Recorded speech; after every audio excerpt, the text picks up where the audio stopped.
Bonjour, bonjour à tous. Nous sommes le 12 octobre 2021, 6 du mois Mar Cheshvan. Quelques semaines avant Rosh Hashanah, j'ai commencé à écouter une série de shiurim du rabbin David Foreman de New York, un de mes favoris, sur la Hakeda. Shiurim vraiment passionnant. Et comme d'habitude, quand je rencontre des analyses qui me paraissent extrêmement intéressantes, je veux les partager avec un maximum de personnes. Et donc, j'ai décidé d'en faire la synthèse. Ça a été un travail beaucoup plus ardu, beaucoup plus long que ce que j'avais anticipé, pour un certain nombre de raisons. D'une part, la quantité de matériel à traiter, j'avais 120, 130 pages. D'autre part, parce que ces shiurim, c'était des conférences avec une interaction avec le public. Et par ailleurs, aussi parce que quand je pense au Rav Foreman, il me fait penser en quelque chose à une coupe de champagne ou d'eau pétillante, où chaque petite bulle représente une idée, un angle d'approche sur un sujet particulier. Et donc, ça foisonne de directions qui rajoutent, d'approches qui permettent d'éclairer le sujet principal. Donc, j'ai essayé de tirer la moelle, la substance de ces shiurim. J'ai eu beaucoup d'allers-retours, d'interrogations, d'hésitations. Finalement, après un long processus, je suis arrivé à peu près 25 pages que j'ai en anglais. Et donc, comme d'habitude, je vais les traduire en parlant. J'espère être parvenu à avoir extirpé vraiment les idées principales que le Rabbi Foreman présente. Il est, à mon avis, clair que si d'autres personnes s'attelaient à cette tâche, ils arriveraient vraisemblablement à des synthèses différentes de la mienne, quoique très vraisemblablement avec un dénominateur commun. Par ailleurs, malgré tous mes efforts, il y aura sans doute des faiblesses à gauche et à droite dans ce chiot, et ces faiblesses sont bien évidemment les miennes et certainement pas celles du Rav Foreman. Ce que je pense qu'il est nécessaire de faire avant de débuter, c'est de partager avec vous les 5 sujets que j'ai éliminés de ma synthèse, parce que bien qu'étant intéressant et apportant bien entendu des éclairages sur le sujet de l'Al-Qaïda, chacun aurait pu faire l'objet d'un shiur d'une heure. Et donc, pour éviter que cette vidéo ne soit vraiment interminable, j'ai décidé de ne pas les intégrer. Quels sont ces 5 sujets? Premièrement, Rabbi Foreman parle longuement du livre de Kierkegaard qui s'intitule Peur et tremblement. Moi, je n'ai pas eu l'occasion de lire, j'étais plutôt un scientifique et pas dans une section littéraire, et qui, dit-il, traite de la Hakeda et du dialogue imaginé par Kierkegaard entre Abraham et Yitzhak pendant les 3 jours de marche vers le Moria. Deuxième point, il établit un parallèle passionnant entre la Haftara que nous lisons en Rosh Hashanah sur Samuel et la Hakeda. Troisièmement, il analyse la signification du mot Hineni qui apparaît 2 fois dans le texte de la Hakeda. Quatrièmement, il a tout un développement sur le lien qui existe d'après lui entre la signification du mot de Yitzhak, dont la racine est le rire, et le fait que dans notre tradition, on associe à Yitzhak la midat hadin, c'est-à-dire celle de la justice et de la rigueur. Et finalement, il amène la deuxième Mishnah du chapitre 4 de Pirkei Avot pour aider à comprendre davantage la notion de ira. Comme d'habitude, dans toutes mes vidéos, quand j'ai un input personnel, je le signale en tant que tel pour éviter toute confusion.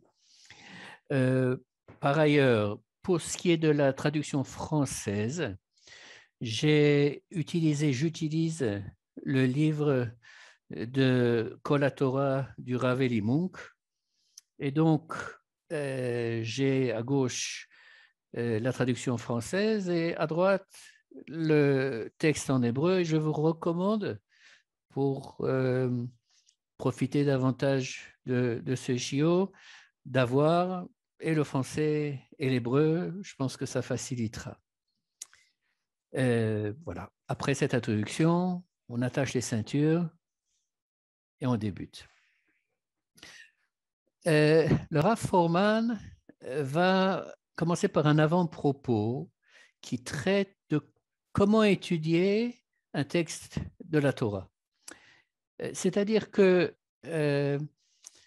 nous avons tous, et ça je pense à travers les générations bien entendu, nous avons tous notre bagage culturel, intellectuel et sentimental, émotionnel, etc. Et de manière, je dirais, absolument naturelle, quand nous lisons un texte, et particulièrement s'il s'agit de la Torah, nous avons tendance à soit nous projeter dans le texte, soit à l'analyser, à essayer de le comprendre avec notre bagage intellectuel.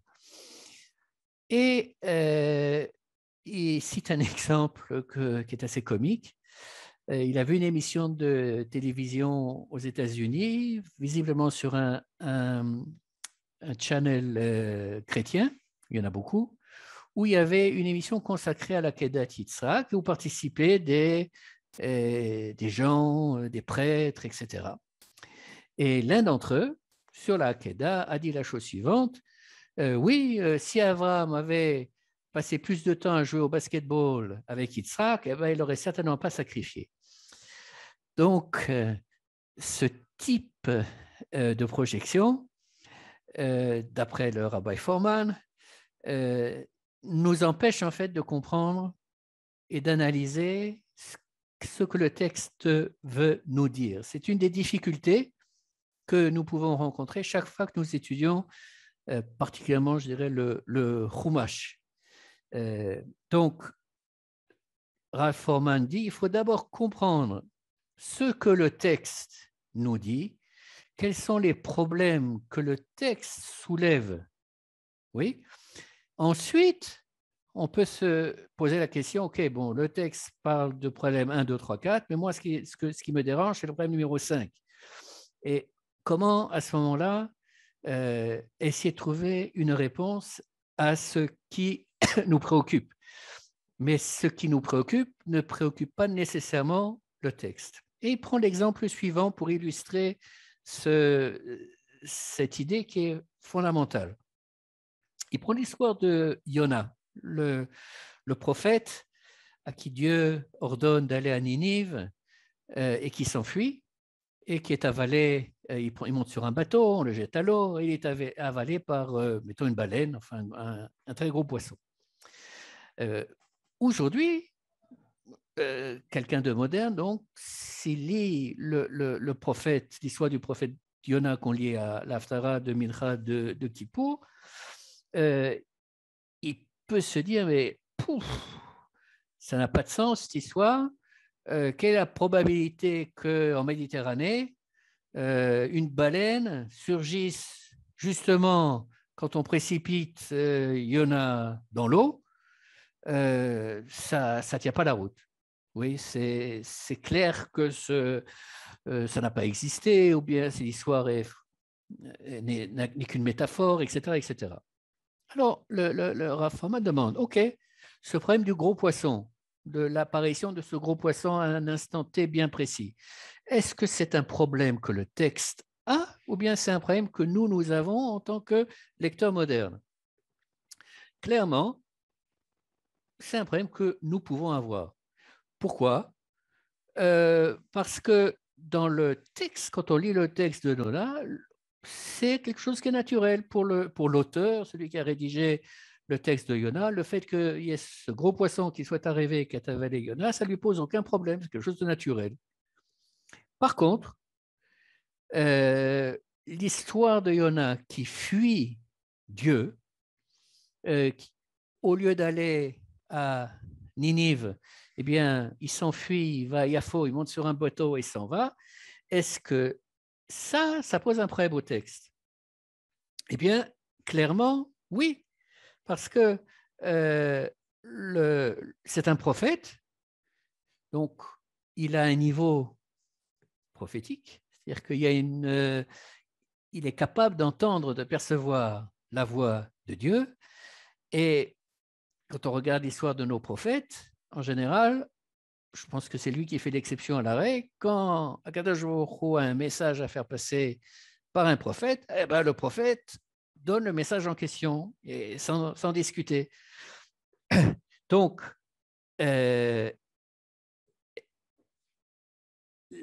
pour le texte, c'est problématique et c'est d'autant plus problématique qu'on ne sait pas pourquoi. Il n'y a aucune explication. Si vous regardez à l'occasion le texte de Yona, vous verrez qu'on ne comprend pas pourquoi Yona décide de s'enfuir. Et donc, ça ouvre la porte ensuite à énormément de commentaires, de suppositions, etc. Donc, le Rav Forman suggère une règle qui nous permet de savoir quand est-ce qu'un problème est un problème qui est un problème du texte, que le texte souhaite soulever, et quand s'agit-il d'un problème qui n'est pas un problème du texte. Et il dit la chose suivante, c'est très simple. Si dans le texte que vous étudiez, il y a réponse à la question X, ça veut dire que X est une question que le texte pose. Par contre, si vous avez la question Y et qu'il n'y a pas de réponse à la question Y dans le texte, ça veut dire que visiblement, ça ne préoccupe pas le texte de la Torah à ce moment-là. Est-ce que ça veut dire pour autant que nos questions ne sont pas légitimes? Absolument pas. Oui, il est important que nous abordions le texte et que nous nous posions les questions qui nous préoccupent, oui, mais il faut que nous sachions faire la différence entre les deux types de questions. Et pour revenir maintenant à la Hakeda, il dit bien évidemment que la question centrale qui, nous, en tant que lecteurs modernes, nous dérange, nous préoccupe, nous rend mal à l'aise, c'est est-ce que Abraham a pris la bonne décision, a fait le bon choix en décidant d'aller sacrifier Yitzhak? Il est clair que dans la tradition juive, la réponse est oui. À Rosh Hashanah, on va lire la Hakeda, on va sonner du shofar pour que ce jour du jugement, Dieu se rappelle, s'il a besoin de s'en rappeler, qu'il se rappelle du mérite d'Abraham qui a été prêt à sacrifier son fils, qui a pris le bélier, et donc la corne du bélier, c'est le shofar.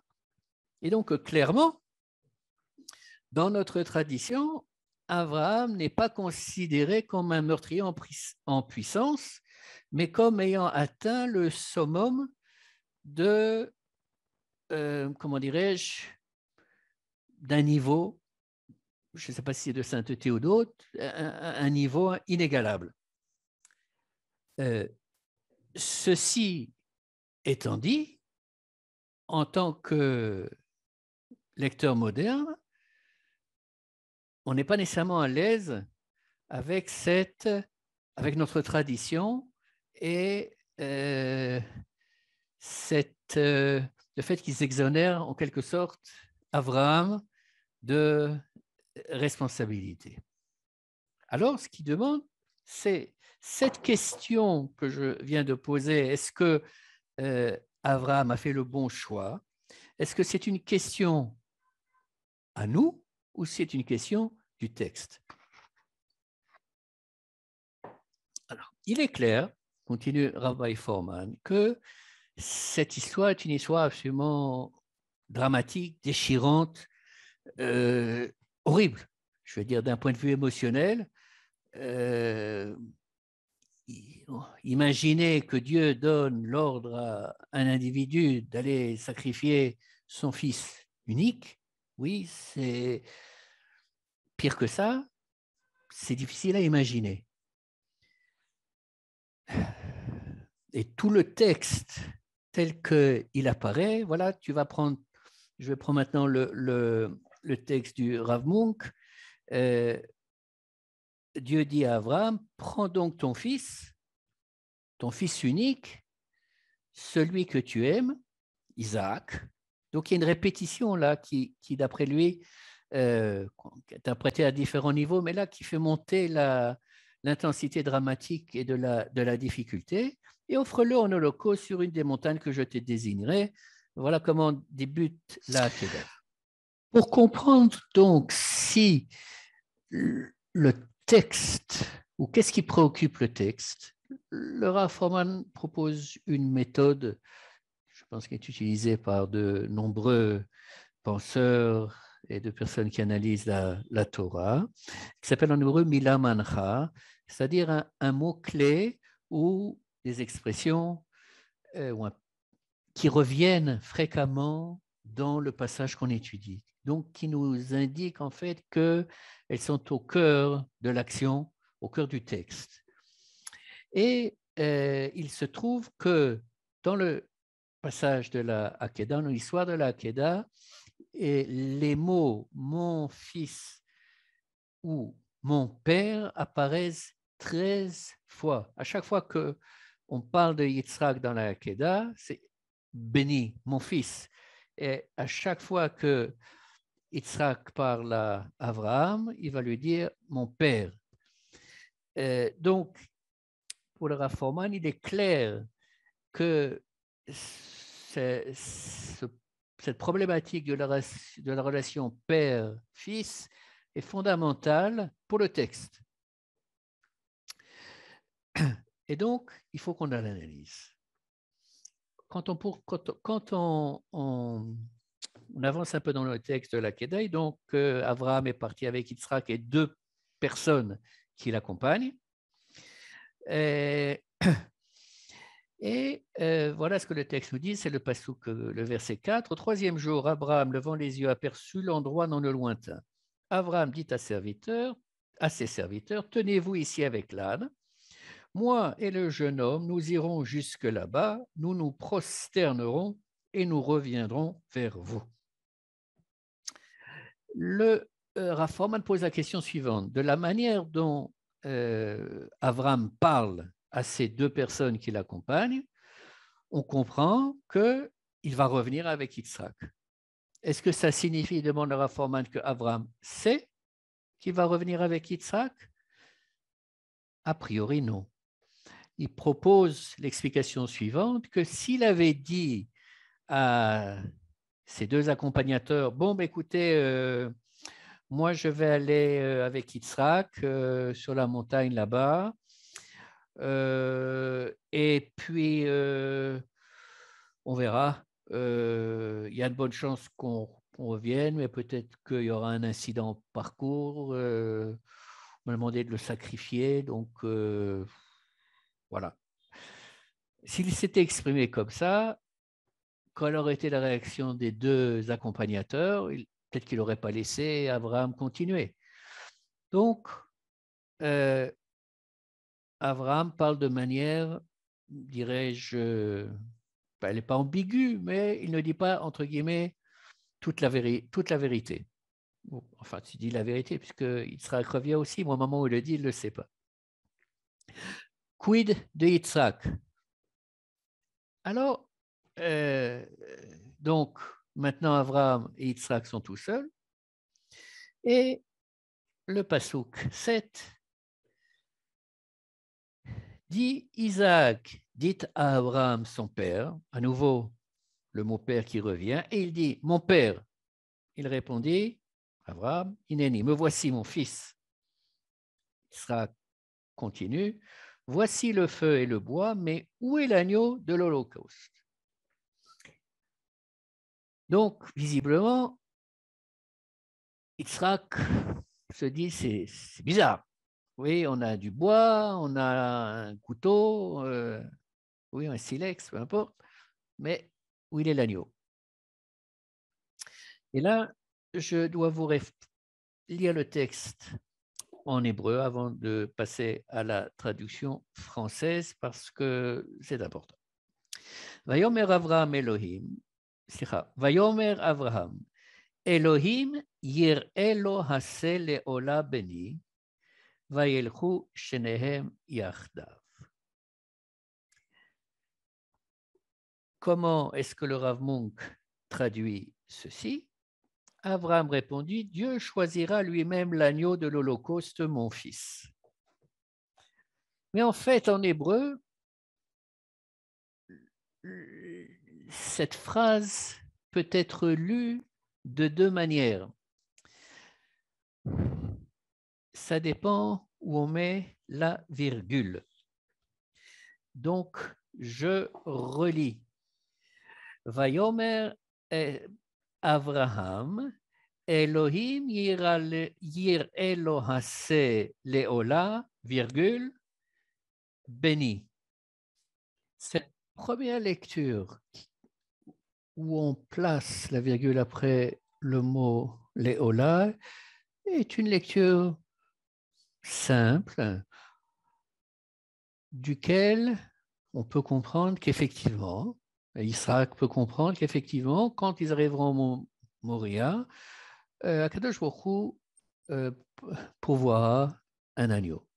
Par contre, si on place la virgule avant le mot Léola, alors la signification est différente. Ça va devenir Léola béni. C'est toi qui vas être la Ola. Et il me semble que beaucoup de commentateurs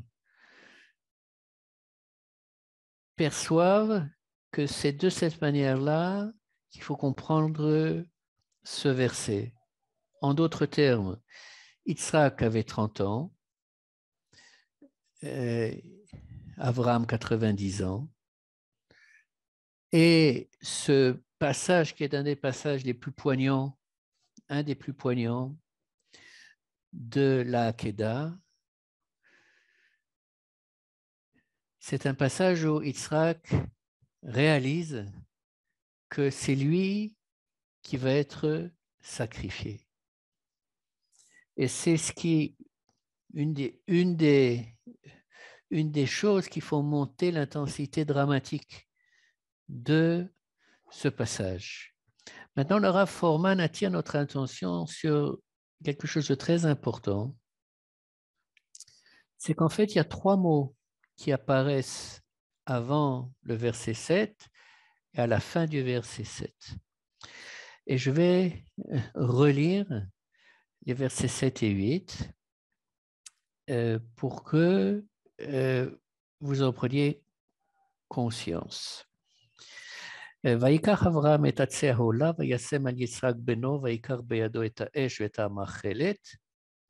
Et à la fin du verset, וילכו שניהם יחדיו. C'est-à-dire que ensemble, Abraham et Yitzhak marchent ensemble.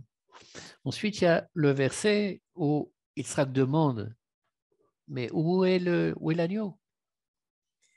Et à la fin de ce verset, donc, Abraham lui répond, Vayomer Abraham, Elohim yir'e lo haseh le'ola beni, vayelchu shenhem yardav. Et ils marchèrent ensemble.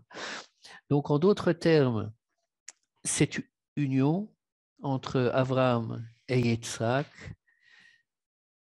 continue d'exister même après que Yitzhak, apparemment, ait réalisé qu'il est destiné à être sacrifié. Et ça, le moins qu'on puisse dire, c'est quelque chose qui est loin d'être évident. En effet, est-ce qu'on peut imaginer quelque chose de plus déstabilisant, dit le Rav Foreman, que dans une famille, tout d'un coup, un matin, un père se réveille et dit à son fils, voilà, Dieu m'a parlé et il m'a dit qu'il fallait que je te sacrifie sur la montagne, à tel endroit, viens mon fils. Ça risquerait de créer beaucoup de tensions et de problèmes au sein de la famille, n'est-ce pas? Bon.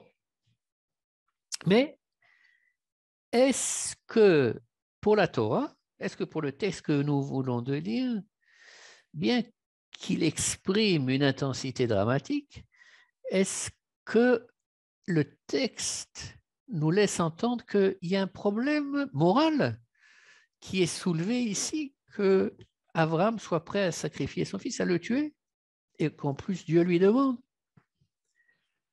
Ralph Foreman dit que, à son avis, non. Le texte veut nous convoyer un sentiment de difficulté, de drame, de quelque chose d'impensable, mais à aucun moment il ne semble nous dire que c'est un problème. Oui, c'est un problème sentimental, c'est un problème émotionnel, c'est tout ce qu'on veut, mais ce n'est pas un problème moral. Et comment est-ce qu'on peut le savoir? Tout simplement en lisant le texte. Quand finalement l'ange va dire à Abraham au moment où il s'apprête à sacrifier son fils, qu'est-ce que l'ange lui dit? Je lis en français. N'étends pas ta main sur ce jeune homme, ne lui fais rien, car désormais je sais que tu crains Dieu, toi qui ne m'as pas refusé ton fils unique. Oui, donc il ne lui dit pas non, non, non, il ne faut pas le tuer. C'est pas ça qu'il lui dit. Il dit non, non, maintenant que je sais que tu crains Dieu, alors ça va, c'est pas la peine de continuer. Tu n'as pas besoin de le tuer.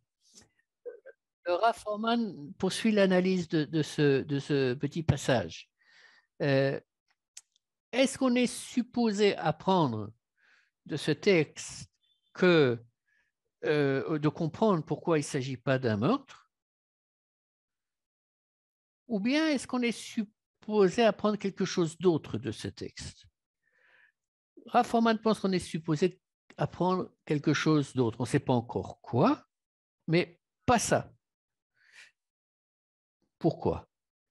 Il dit une des théories qui a été avancée au fil de l'histoire pour essayer de se confronter à ce texte est la suivante. C'est qu'en fait, la morale de l'histoire, et personnellement, je sais que c'est quelque chose que j'ai entendu plusieurs fois, la morale de cette histoire, c'est que un sacrifice humain, c'est quelque chose d'immoral. Voilà, et c'est ça que ça vient nous enseigner.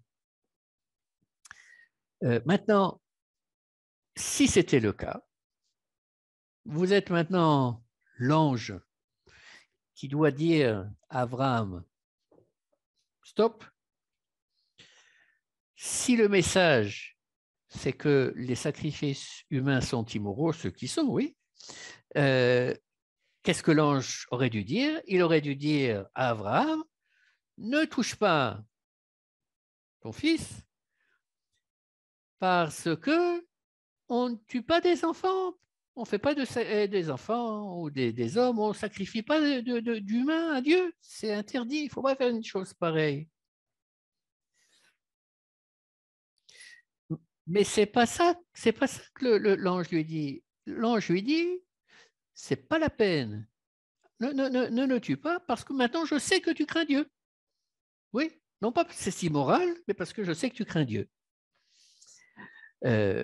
Par ailleurs, le Rav Foreman fait la réflexion suivante. Si c'était donc comment dirais-je, cette théorie que la morale de l'histoire, c'est que les sacrifices humains sont immoraux, quel serait le rôle d'Abraham dans la Hakeda?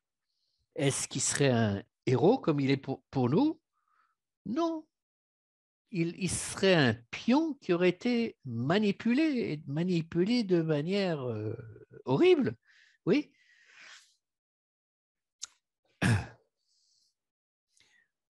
Donc, comme Abraham est considéré dans le texte, par l'ange, dans notre tradition comme étant un gibor, un héros, d'avoir passé cette épreuve avec succès, oui, il faut comprendre, dit le Rav Fohrman, premièrement,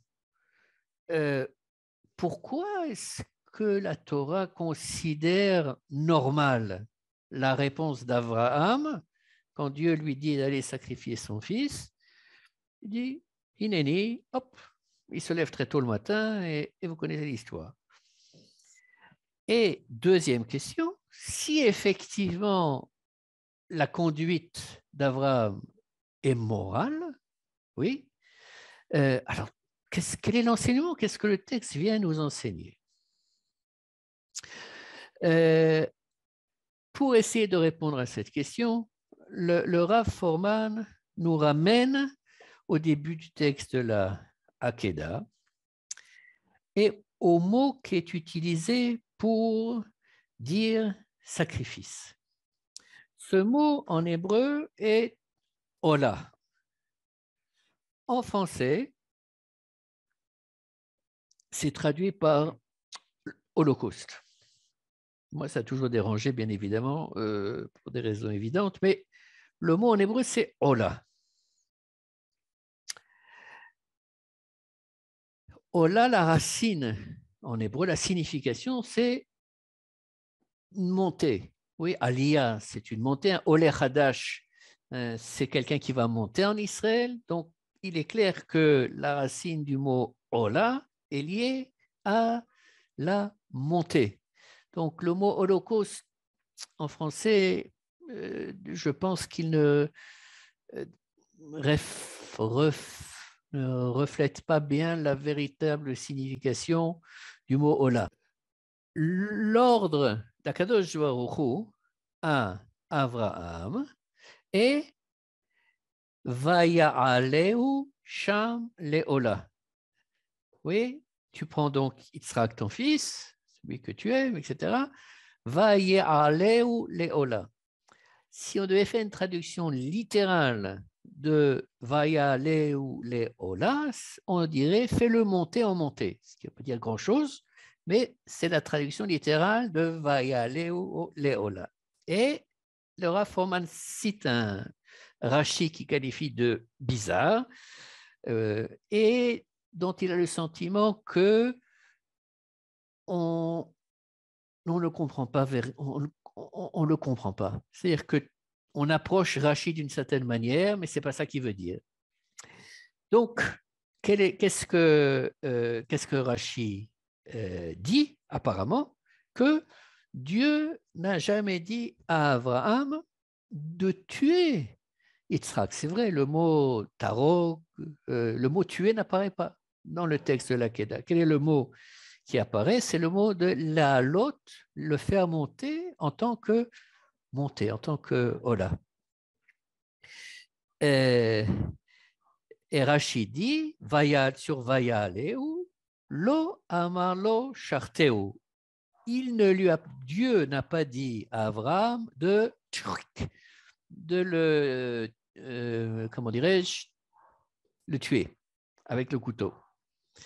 Les filles, continue Rashi, Shelo aya chafetz hakadosh baruch hu lisharto, parce que Hakadosh baruch hu ne souhaitait pas que Abraham sacrifie son fils. Et là, chez Ya'alehu, mais qu'il le fasse monter. Oui. La asoto ola ou mishalau amarlo horidu. Pour en faire une montée, une ola, Et une fois qu'il est monté, il lui a dit, descends-le.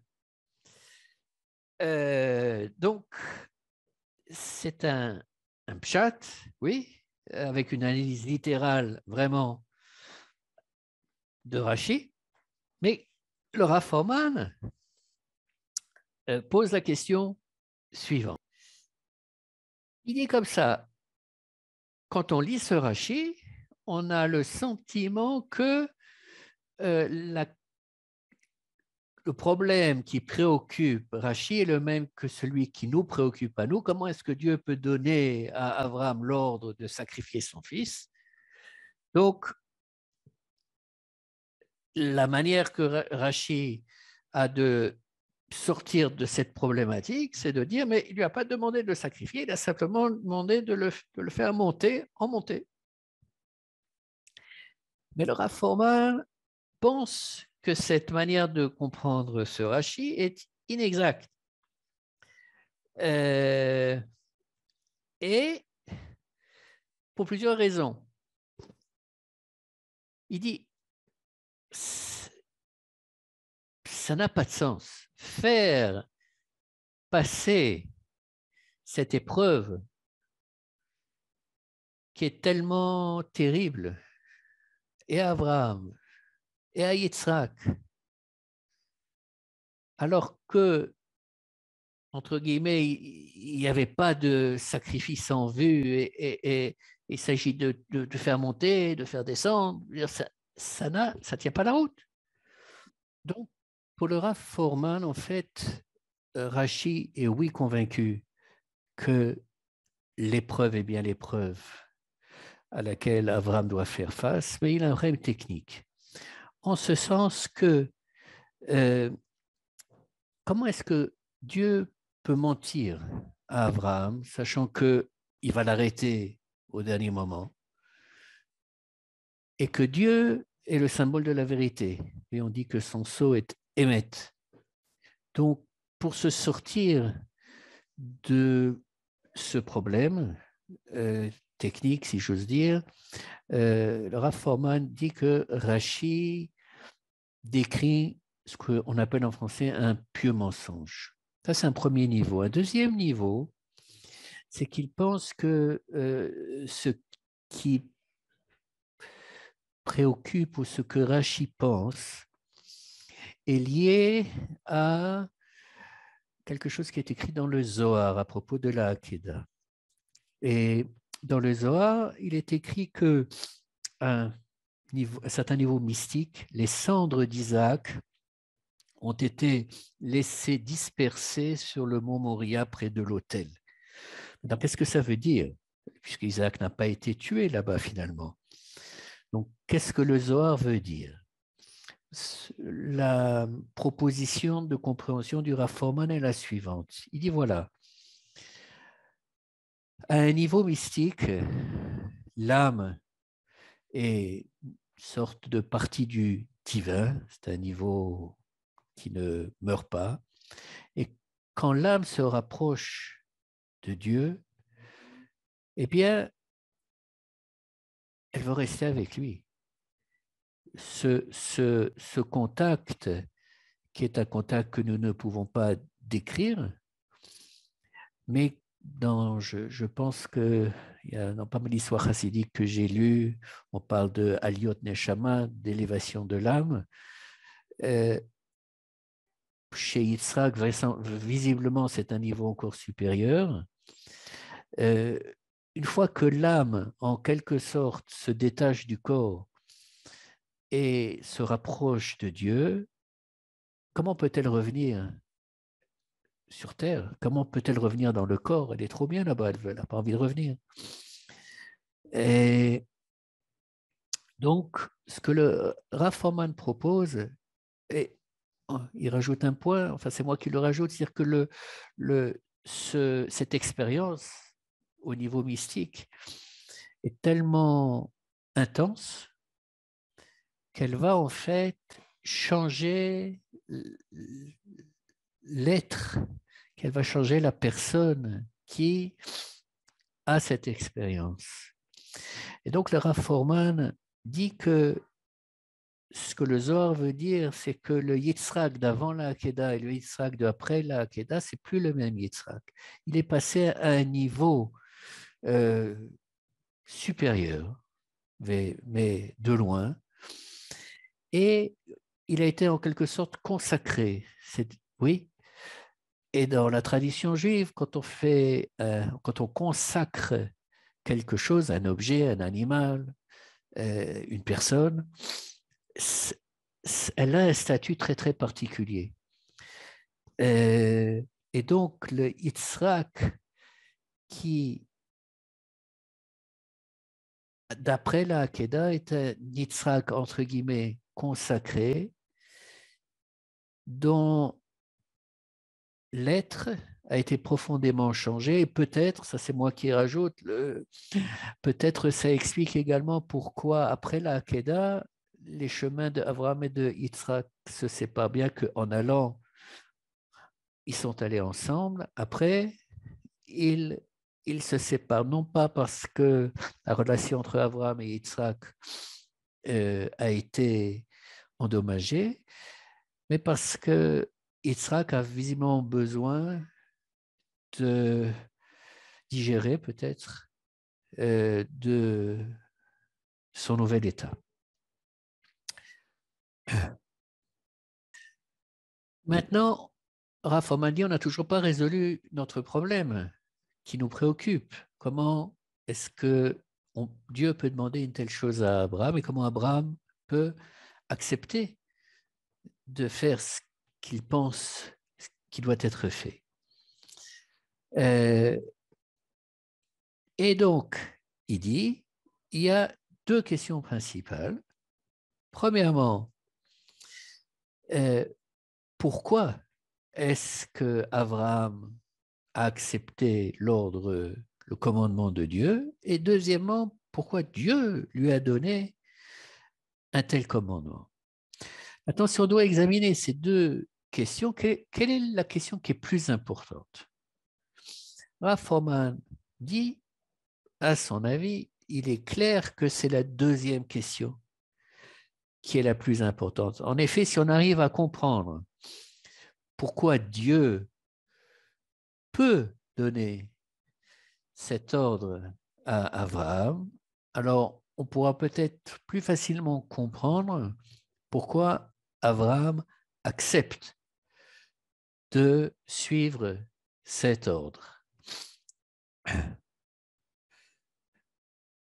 Le Rav Froman va amener maintenant une métaphore qui va apporter, à mon avis, un éclairage assez intéressant à la Hakeda qui va peut-être nous permettre de comprendre davantage ce qui se passe. Et voilà sa métaphore. Il dit, imaginez que vous soyez dans un camp de vacances et que dans ce camp de vacances, il y a une piscine. Mais cette piscine n'appartient pas au camp, oui, il appartient au maître nageur.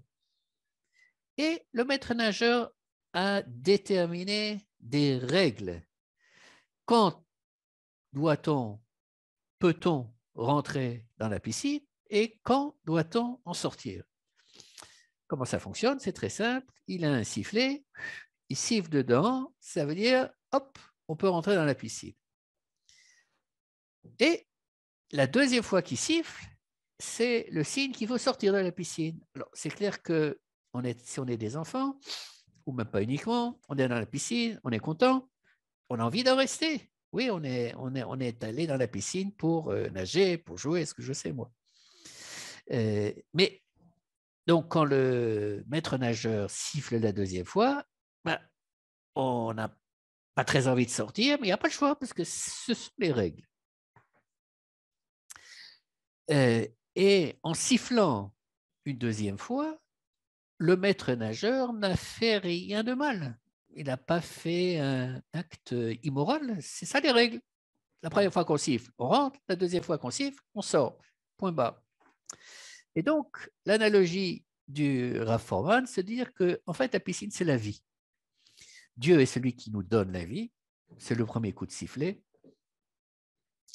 Mais il arrive un moment où il donne un deuxième coup de sifflet. C'est le moment où l'âme doit retourner de là où elle vient et donc le corps meurt. Donc, ce que dit le Rav Foreman, c'est que dans cette analogie-là, le maître nageur, entre parenthèses, entre guillemets, Akadosh Baruch Hu, c'est pas un meurtrier. C'est simplement la manière dont il a créé le monde. Il y a un moment où l'âme descend dans le corps et un moment où l'âme doit revenir, et c'est très simple. Maintenant, par rapport à Abraham, pourquoi est-ce que quel est le rôle d'Abraham? Alors il dit, bon, le propriétaire de la piscine peut très bien déléguer à quelqu'un la possibilité de siffler dans le sifflet. Pourquoi est-ce qu'il délègue cette possibilité? Pour le moment, on n'en a pas la moindre idée, mais c'est a priori, il a le droit de le faire. Et donc, par rapport à ça, il n'y a rien d'immoral dans ce que le maître nageur, ce que Dieu fait en disant, voilà, maintenant, tu nais et maintenant, tu meurs. Il prend un exemple supplémentaire, il parle de la peine capitale, n'est-ce pas? En Europe, maintenant, c'est interdit, mais aux États-Unis, il y a beaucoup d'États qui acceptent la peine capitale.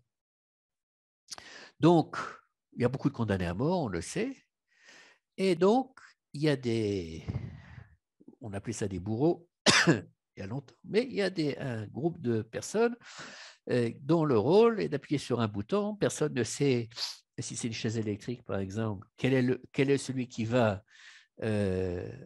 comment dirais-je, véritablement faire démarrer la chaise électrique, mais il y en a un qui va le faire et il n'est pas considéré comme meurtrier. Il est le délégué des autorités judiciaires de l'État du Texas, mettons, et ils n'ont pas de responsabilité morale puisque ce sont les délégués, c'est des shlichei beddin, les havdil. Donc, le Rav Foreman dit voilà, ce cadre-là est susceptible de nous faire comprendre davantage de quoi on parle et pourquoi il ne s'agit pas d'un meurtre de la part que si effectivement Abraham avait, avait été allé jusqu'au bout de son acte, il n'aurait pas été meurtrier et c'est pour ça que dans la Torah, on ne va pas le considérer comme meurtrier. Mais il considère que la réponse qu'il apporte, cette métaphore qu'il nous donne, n'est qu'un outil en fait pour essayer de rentrer plus profondément dans l'Akedah. Il dit que d'un point de vue émotionnel, c'est quand même pas suffisamment satisfaisant. Pour avancer donc maintenant, Rav Foreman revient au tout début de l'Akedah, l'introduction en fait de toute cette histoire. Je vous lis la traduction en français tout d'abord. Il arriva après ces faits que Dieu éprouva Abraham. Vayehi achar adevrim ha'ele ve'a Elohim nissa et Abraham. Donc, il est clair que la Torah nous présente la Akedah comme un test, comme une épreuve que Abraham doit passer. Mais ça nous pose une question, dit le Rav Foreman, de base. Pour quelle raison Dieu a besoin de tester, de faire passer une épreuve à Abraham? Pourquoi est-ce qu'il aurait besoin de tester qui que ce soit? S'il est Dieu, il est omniscient, oui, il nous connaît mieux que nous nous connaissons nous-mêmes, il n'a pas besoin de nous faire passer des tests pour savoir comment on va réagir, oui. Donc, de quoi s'agit-il? Alors, il pose la question suivante. Quand on passe un test dans notre vie ou une épreuve, test et épreuve, de quoi s'agit-il? Et il prend tout simplement une image très simple, celle d'un prof, oui, On va prendre un prof de maths, par exemple, enfin, peu importe. Donc, le professeur enseigne et à un certain moment, il va faire passer des examens, des tests. Oui, attends, si c'est vraiment un très bon prof, en fait, il va savoir plus ou moins quel va être le résultat. Il sait qu'il travaille bien, qu'il fait bien ses devoirs, qu'il participe, etc., qui est plus intelligent, qui aime davantage ce sujet que d'autres, etc., etc. Et bien entendu, s'il s'agissait d'un professeur omniscient, alors il n'aurait même pas besoin de faire passer le test a priori. Il dit, ben voilà, toi, tu as 18, lui, il a 14, celui-là, 8,5, etc., etc. Maintenant, si nous réfléchissons, ce que proposera Forman, à différents tests, épreuves que nous avons passés, je parle maintenant d'un point de vue scolaire et universitaire, il pose la question, qu'est-ce qu'un bon test en fait? Qu'est-ce qu'un bon examen? Il faut que ce soit quand même difficile, oui, sinon ça n'a pas beaucoup d'intérêt, oui. Et ça demande que ce qu'on a appris, non seulement on sache le régurgiter, si j'ose dire, mais souvent ça va, surtout en maths, me semble-t-il, au-delà de simplement régurgiter. Il faut vraiment qu'on fasse travailler le ménage, parce que parfois, on ne va pas trouver facilement la réponse et on va devoir vraiment se creuser la tête, oui, pour voir comment résoudre le problème en question. Et si on y arrive, eh bien, on aura bien entendu un sentiment de satisfaction et on aura progressé. Oui. Et donc, maintenant, Laura Forman va faire une analyse philologique, une analyse du mot test, épreuve. Le mot test en hébreu, c'est nisayon, épreuve, oui. Là, dans le passage que j'ai lu, Eva Elohim Nissa et Avraham, la racine du mot Nissa, c'est Nun Samerhei. Il y a un mot qui est extrêmement proche au niveau de la racine de Nissa, c'est le mot Nes, Nun Samer, qui veut dire miracle. Le Nes, c'est un miracle en français. Là, le Rav Forman, dans son shiur, dit que c'est la même racine. Nissa et Nes, c'est la même racine. Moi, j'ai quand même essayé de vérifier et je ne suis pas arrivé à la même conclusion, puisque Nun Samer, c'est Nun Samer, et Nun Samer, c'est Nun Samer. Mais ceci étant dit, il est clair que dans notre tradition, quand il y a 2 lettres sur 3 qui sont communes, c'est très fréquemment utilisé comme analyse exégétique. Et je pense qu'on peut tout à fait suivre le Rav Forman dans cette direction. Donc, il se dit, mais quel est le lien entre un miracle et une épreuve ou un test? Oui, une épreuve. Quel est le lien?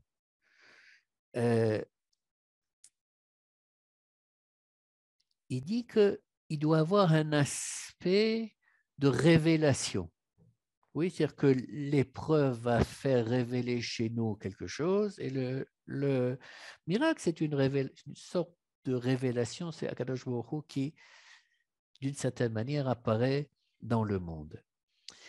Et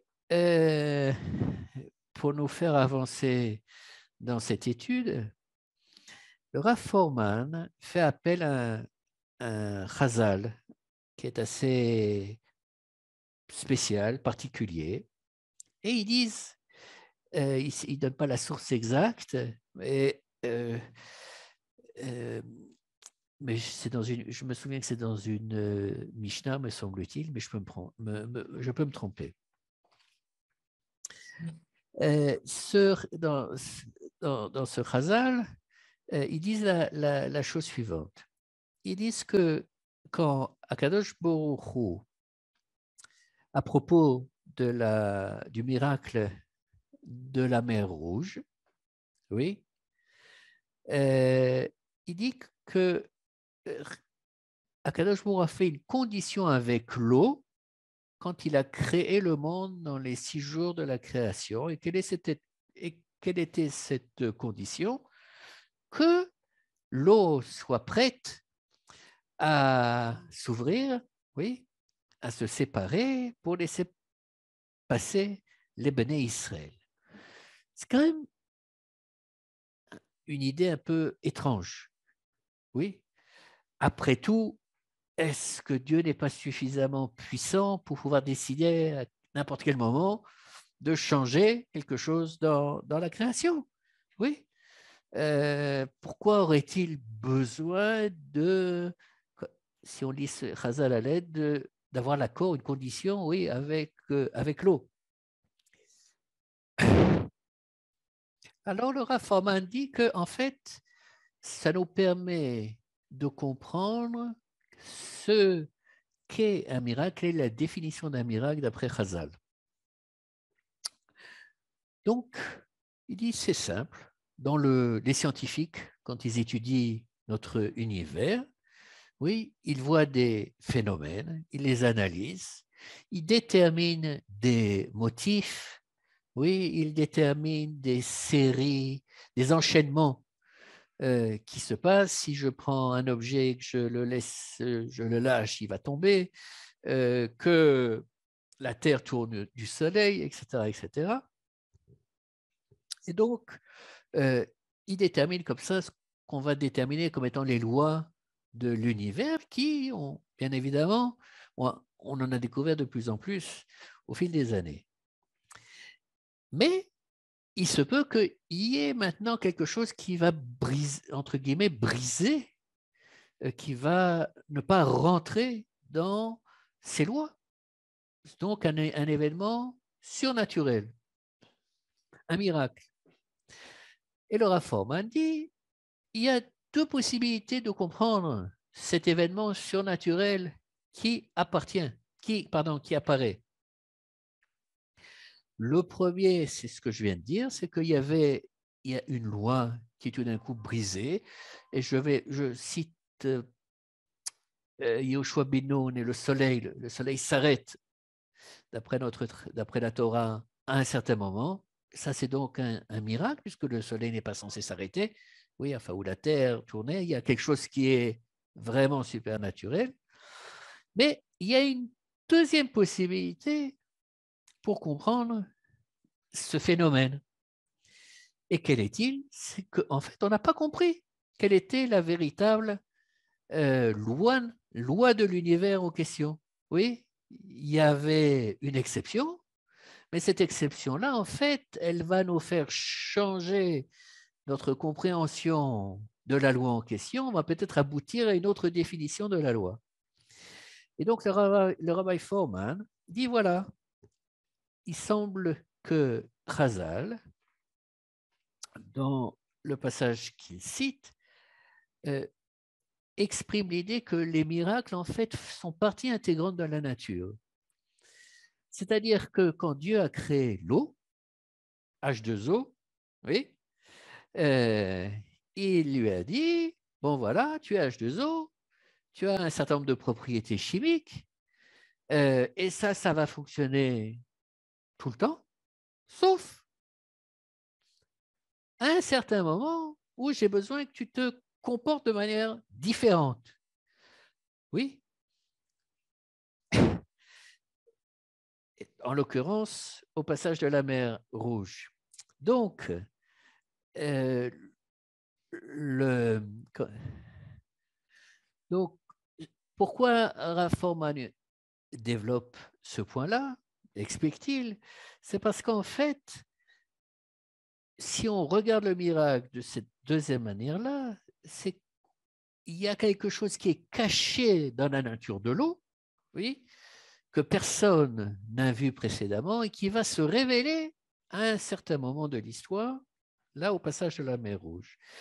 Donc, il formule ça qu'un miracle, c'est la révélation d'un potentiel caché dans notre réalité. Et il fait donc le lien entre le miracle et l'épreuve. C'est-à-dire que quand vous êtes en face d'un, je reviens au problème de maths, c'est loin de la Kedah, mais c'est pour essayer de faciliter l'explication du Rav Foreman, vous vous cassez la tête sur quelque chose et finalement vous arrivez, oui, à résoudre le problème en question, qui était véritablement difficile et vraisemblablement vous n'avez même pas l'idée que vous seriez capable de résoudre.